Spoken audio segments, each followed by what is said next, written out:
Hello everyone, welcome back to the channel. Today we are going to tackle one of the trickiest tasks in the PTE core reading section, reorder paragraph. This part can feel overwhelming, but with a few simple strategies you will be able to reorder it with confidence. So let's understand the task. In the reorder paragraph task, you are given a set of sentences in random order, and your job is to arrange them in the correct sequence. The sentences will usually build upon one another, and your goal is to figure out how they connect logically. Here are a few tips that will make the process easier. Read the sentences quickly to get an overall sense of the topic. Before you start trying to reorder the sentences, it's important to read through all of them quickly. This helps you get an overall understanding of the subject matter. So, when reading quickly, you can now identify the key themes or ideas in the sentence without getting bogged down by small details.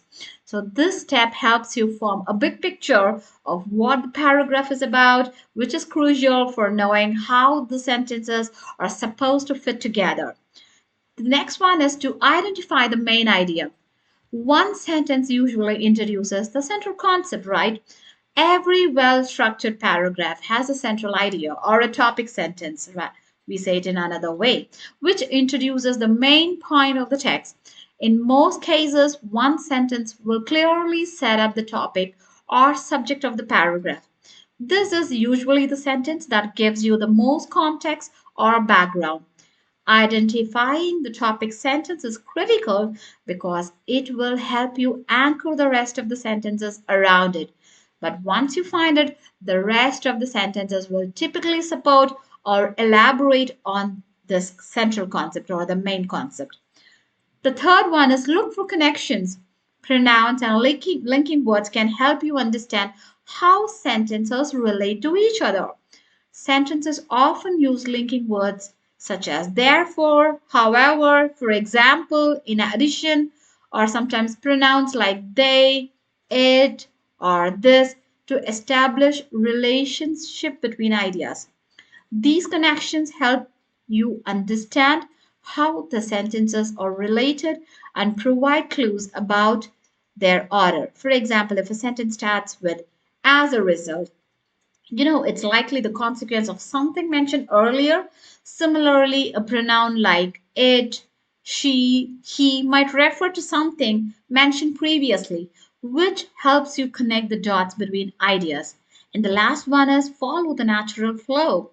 Think about the order in which the ideas would be presented in a well structured paragraph. Once you have a good understanding of the topic and the connections between sentences, think about how a well written paragraph flows. A good paragraph usually begins with an introduction, which is the topic sentence, followed by supporting details that explains or elaborate on the main idea, and finishes with a conclusion or wrap up sentence. Consider the logical order of the ideas. Does it make sense to introduce a point first and then elaborate on it later? Or does one idea naturally lead to the next? So, understanding the natural flow of information is a key to determine the correct sequence of sentence. Let's see an example here. Here is a given example where you can find six different sentences, but these sentences are not arranged in an order. Now, I'm going to give you some time. You can pause the video, read it by yourself, and try to find out the answer. First, understand the main idea and try to integrate all the tips that I've given to you. And then we'll see the right answer in the next slide. Anyway, I'll read it for you here. After a few weeks of hard work and numerous revisions, the project was finally completed and the team presented their findings to the stakeholders, who were impressed by the level of detail and the quality of work, praising the team for their perseverance and their ability to overcome the obstacles they had encountered along the way. By the time the final submission was due, the team had put in countless hours of work balancing the demands of their regular duties with the added responsibilities of the project, and they were exhausted. Yet they knew that they had given their all and that the final outcome would reflect their dedication and commitment. The third one is despite the heavy workload and the pressure to meet the tight deadlines, the team remained focused and determined, working late into night to ensure that every detail of the project was completed to perfection, knowing that their hard work would eventually pay off and lead to the successful completion of the project, and that it would be worth the effort in the end. The fourth one is the task at hand was not an easy one as it involved a series of complex process and coordination among multiple departments, each with their own set of challenges. But the team was ready to face these challenges head on, knowing that success would only be achieved through collaboration, problem solving, and persistence. As the deadline drew nearer, the team faced several unexpected challenges, including last minute changes to the project scope and the sudden unavailability of key personnel, which caused temporary setbacks but did not deter the team's spirit or enthusiasm for completing the project on time. In the end, the project was not only a success, but it also served as a testament to the team's resilience and ability to adapt under pressure, proving that when everyone works together and supports one another, even the most difficult task can be accomplished successfully. Right? So these are the sentences, but they are not in the order. Now, your job is to sequence them in the right order. Now let's see the answers. The reordered paragraph, the correct order is four should come, the fourth one, this should come in the first. Okay, this is the first sentence. Why is that? I'll give you the explanation.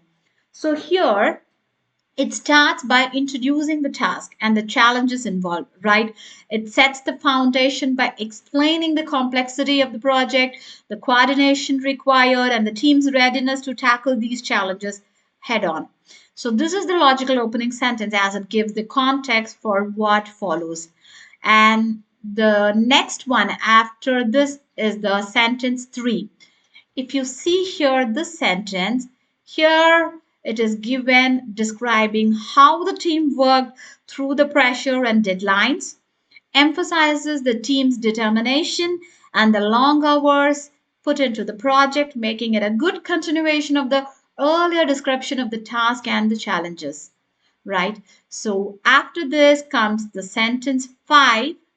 In the sentence 5, it is clearly mentioned that the challenges which arose near the deadline, the unforeseen hurdles like scope changes and absentee members further build on the pressure described in sentence 3, making it a logical follow up.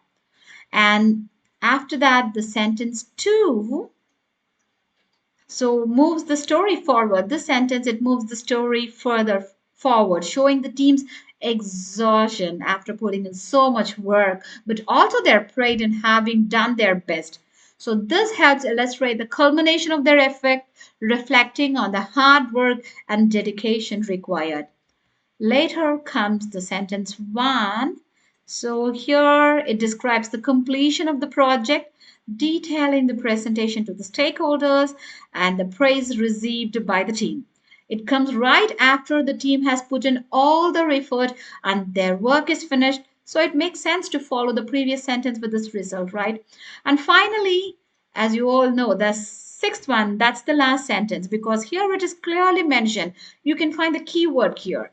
In the end, yes, in the end, the project was not only a success, so it reflects the overall success of the project, concludes with the team's resilience and the message that working together helped them overcome difficulties, making this a strong conclusion to the narrative. Hope you also got the correct answers. That's all for today's session. Keep practicing, subscribe for more videos, like, share, and comment. Thank you. Have a great day.